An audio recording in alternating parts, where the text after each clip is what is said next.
Dear learners, welcome you all to this module on understanding MOOC, which is module 2 of week 11 of the online course on Introduction to Distance and Digital Education. Massive open online courses or MOOCs and open educational resources or OERs have not only transformed the field of higher education, they have also provided newer space to discuss the role of education in the changing context. For example, with the outbreak of COVID-19 pandemic in 2020, it had been felt that MOOCs and OERs and other forms of online engagement could play an important role in disseminating information and providing uninterrupted academic support to millions of learners irrespective of the mode of education, as the educational institution across the globe had to be shut down for months following the lockdown imposed by the government of many countries to restrict the spread of the disease. However, the differences in the implementations of educational policies and services and in the adoption of online learning as a resilient means of providing education during a crisis between the developed and developing countries should be thoroughly addressed so that the existing gaps in providing modern education in developing countries like India can be identified and dealt with. As a developing country, India has more than 65% adult population as per the census 2011, which can be converted into an asset by mobilizing and enhancing their capacities and skills. In this regard, the role of both the conventional and open education systems, which have been instrumental in offering various online skill-based courses, invite critical discussions. Such contexts have further accelerated the emergence of new and modern educational interventions like OERs and MOOCs, which have provided new paradigm in the field of education for all. As we have already discussed the OERs in detail in the first module of this week, let us throw light on what is MOOC and what are the relevance of MOOC, particularly in the Indian context.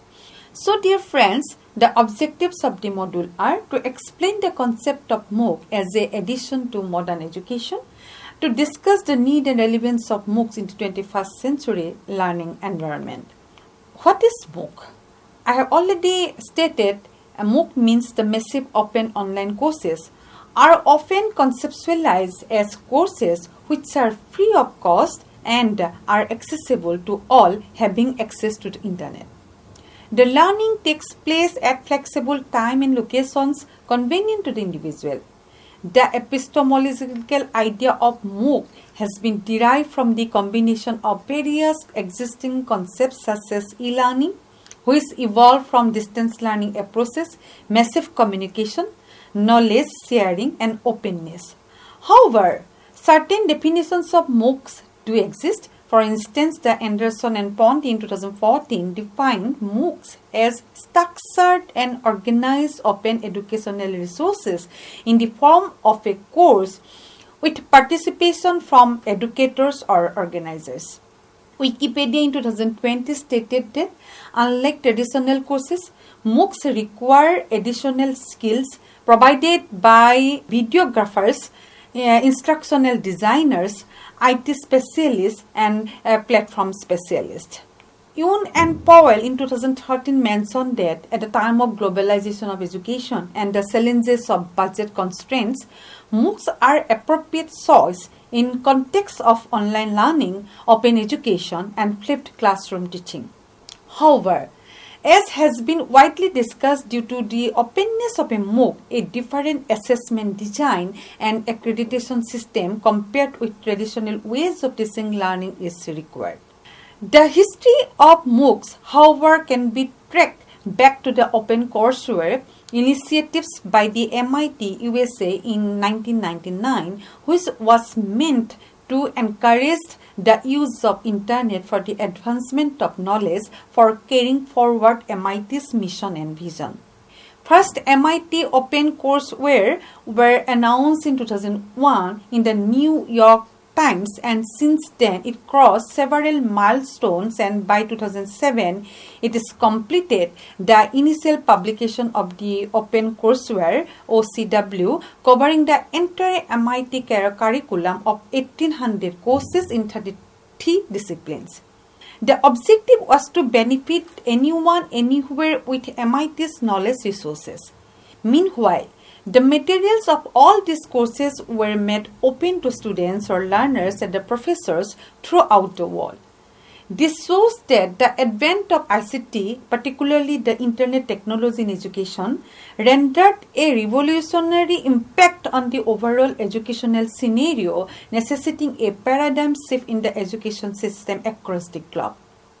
Therefore, the massive open online courses, on the other hand, made its global presence felt around in 2012 as online courses designed for large number of people that can be accessed by anyone, anywhere and anytime, so long as they have an internet connection. MOOCs are open to everyone without entry qualification, and they offer a full or complete course experience online for no cost at all. In fact, for popularizing MOOC all over the world, the year 2012 was declared as the year of MOOCs by the New York Times, and in present time, in many countries, including India, MOOCs are being offered by the top universities, and that have opened new vistas for the aspiring learners to pursue education independently under what is termed as lifelong learning. Although MOOCs are not a substitution for traditional course, or they cannot replace campus-based offline courses, this has surely created an open gate for the learners from around the world to reach the esteemed professors and educators from the premier educational institutions whom they would perhaps never meet physically. So, MOOCs in the current century has in fact started a knowledge movement in the whole world. While discussing the crucial role of MOOCs, Bandalaria in 2018 mentioned that MOOCs are playing a significant role in transforming and empowering higher education across Asia, and that the creation of MOOCs platform and the presence of national providers of MOOCs offering open learning to all has been a continuous process since 2013. But the important point is that the different country-wise MOOC initiatives particularly in Southeast Asia, such as K-MOOC in Korea, J-MOOC in Japan, Thai MOOC in Thailand, OpenLearning.com in Malaysia, University Joint Alliance platform in China, and the MODEL for the Philippines, SWAYAM in India, etc., have enabled the participating universities and other institutions to collaborate while offering open online courses for thousands of intending learners. This has not only served the learners in their respective countries but has also facilitated monitoring of quality of this open learning mechanism and formalization of national policies on the recognition of learning obtained from the completion of these courses. SWAYAM, particularly in Indian context, if we look at SWAYAM, that is a very indigenous platform as the MOOC provider to the Indian students or learners. Acknowledging the potential of MOOC in transforming the society, the MHRD, Government of India, introduced Study Web of Active Learning for Young Aspiring Minds, that is SWAYAM, in the year 2016, where teachers from institutions like the IITs, IIMs and central universities offered online courses to the citizens of India. In order to ensure the quality of the contents produced and delivered through SWAYAM, several national coordinators have been appointed. For example, National Program on Technology Enhanced Learning, that is NAMTEL, for Engineering, University Grant Commission for Postgraduate Education, Consortium for Educational Communication, the CEC for Undergraduate Education, National Council of Educational Research and Training, and the National Institute of Open Schooling, that is NIOS, for school education. Indira Gandhi National Open University, that's IGNOU, for out of the school students, and Indian Institute of Management Bangalore, IIM, for management studies.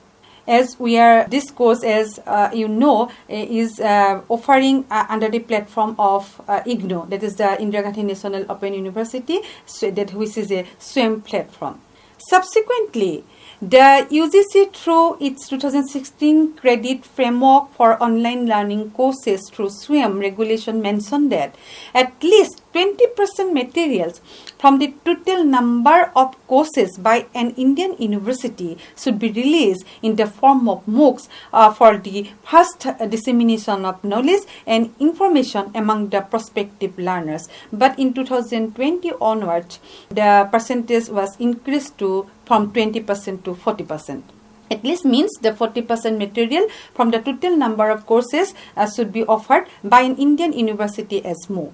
The UGC further came up with the concept of choice-based credit system, that is the CBCS, through which a learner would be able to choose from among the prescribed courses which shall be referred to as core, elective or minor or soft skills courses, and they could learn at their own pace. Besides, the entire assessment shall be graded based on a credit system. The idea of the Indian government behind such developments had been to promote academic excellence in the area of choice, to provide adequate flexibility in the choice of subjects, and to develop curriculum with student focus.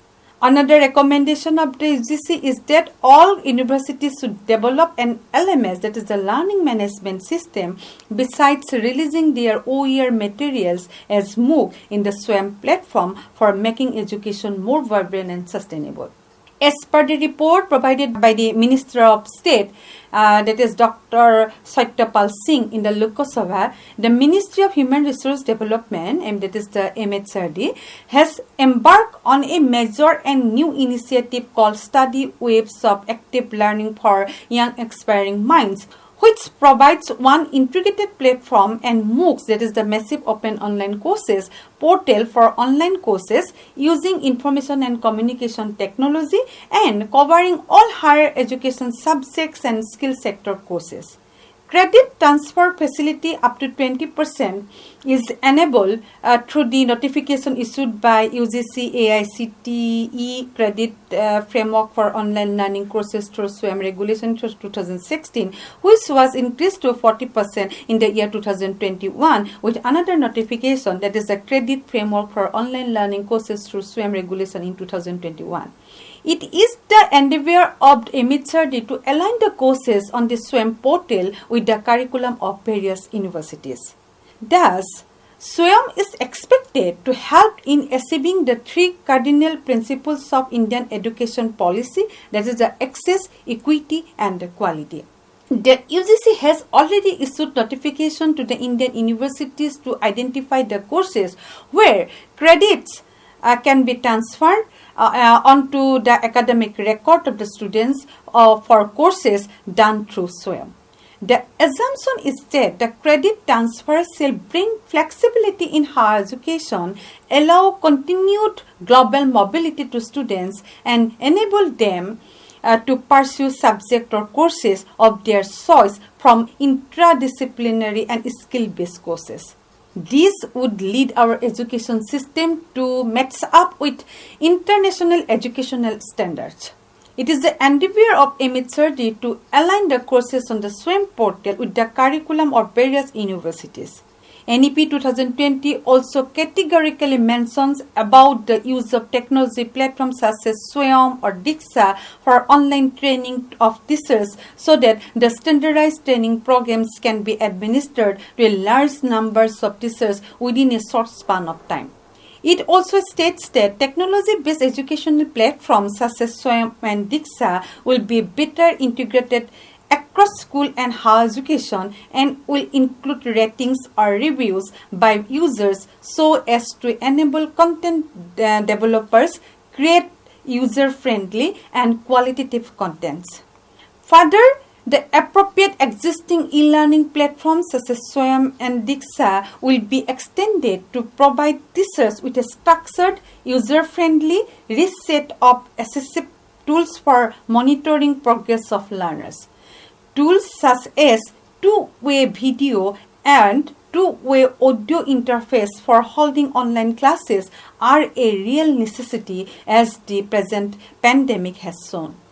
However, despite all the efforts, the use of MOOCs for a blended learning in India has not seen a favorable acceptance in the mainstream education simply because at present the use of MOOCs in India is not formally adopted in teaching, as it was found in a report studied by Birani in 2020. However, the fact is that if accurately implemented, the Indian MOOCs can sense the dynamics of education, providing alternatives to the educational methods currently followed in India.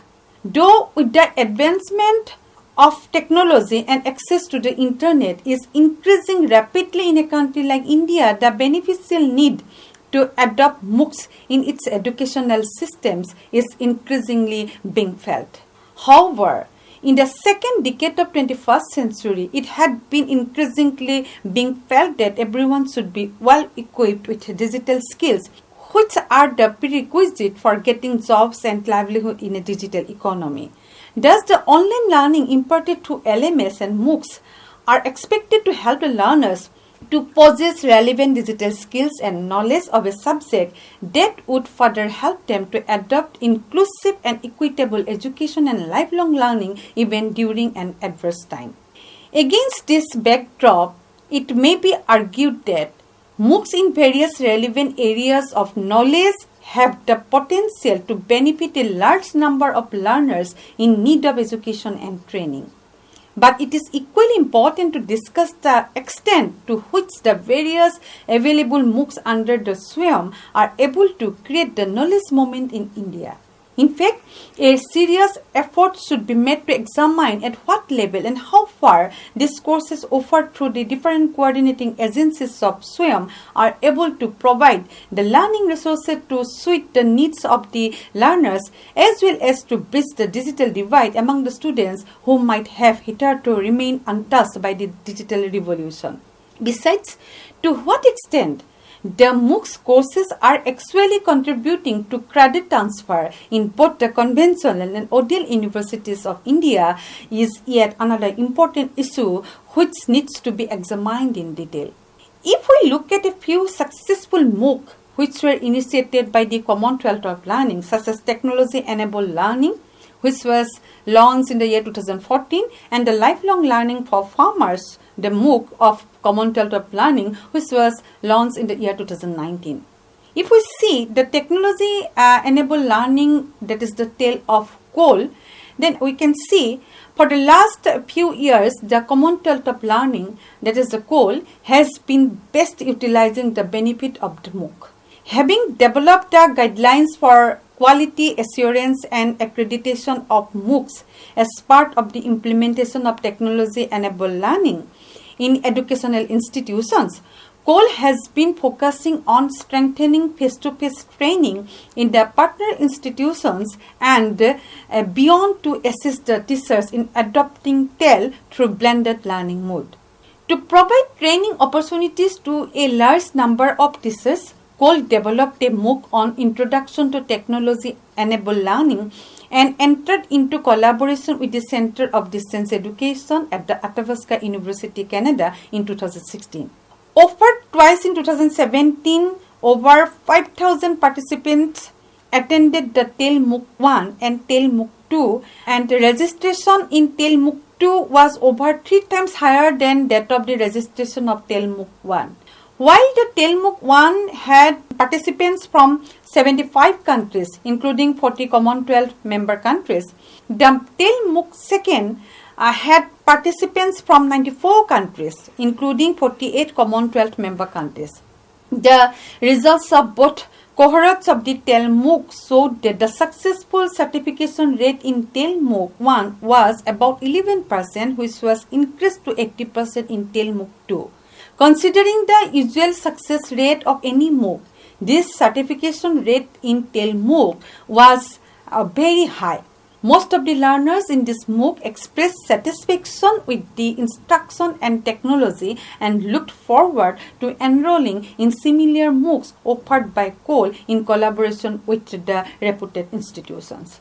Lifelong learning for farmers of COL, this MOOC actually developed by COL, and COL also took initiative for promoting lifelong learning opportunities to the learners engaged in the vocational institutions and farmers, along with gender-specific courses for empowerment. Lifelong learning for farmers is a holistic model which emphasizes continuous learning among the farmers using information and communication technology, horizontal and vertical learning, and networking with stakeholders. The Lifelong Learning for Farmers initiative focuses on linking human capital with social and financial capital. The initiative presents a model that is premised on the belief that an effective linkage of these three capitals, that is the human capital, social capital, and financial capital, will help in strengthening a self-sustaining development process. Taking into account the power of ICT and ODL, lifelong learning for farmers has been able to evolve a socially acceptable, economically feasible, and financially viable farmers extension system. Studies conducted during the period 2012 to 2015 showed that the lifelong learning for farmer model was effective in reaching a large number of farmers at a lesser cost. The model enhanced the empowerment and livelihood security of the marginalized farming households, particularly the women in countries like Ghana, India, Jamaica, Kenya, Sri Lanka, Tanzania, and Uganda. In fact, it is a very cost-effective model that in every $1 invested in the program yields $9 worth of social returns to the farming communities. Financial institutions discovered that they earn 8 times more income from lifelong learning for farmers participants, and the cost of the capacity building using ODL was 6 times lower than that of the conventional face-to-face training. These results have attracted the attention of major government and international agencies who have adopted the model. Further, for the period 2015 to 2021, the program is focused on enabling the national and sub-national government institutions as well as civil society and the private sector to establish models in their countries and their constituencies. These institutions are being encouraged and facilitated to reach a large number of smallholder farming communities, particularly the marginalized women and the youth, and they provide them with opportunities for strengthening their livelihoods in sustainable manner. In fact, different stakeholders such as government, higher education institutions, and the MOOC providers together have to play a crucial role in developing intellectual human assets that would contribute to the growth and development of the country as a whole. Even it has been felt that in similar future crises like COVID-19 pandemic, MOOCs will be an alternative form which many stakeholders will benefit because education should be free, boost up the learning motivation. Hence, it is the responsibility of the stakeholders to provide some courses free of cost. The popularity of MOOC, particularly in post-pandemic situation, is a welcome move through which equality, quality, and inclusive education could be cherished. However, it is equally important to examine the actual implementation of the courses under the SWAM platform in order to gain a true picture of the state of online learning in India. The motto of Bharat Padhe Online could be met practically only when the teachers and learners are able to understand the proper implementations of the latest techno-pedagogies that could transform the education system. Besides, it was found that online or the blended learning requires systematic planning, designing, and careful formulation of the aims and objectives of education so as to create an effective learning ecosystem. Though during the pandemic, teachers were often engaged in variety of online activities, in essence, this is rather a temporary solution and not online learning per se, which should be involved all the four quadrants of online learning.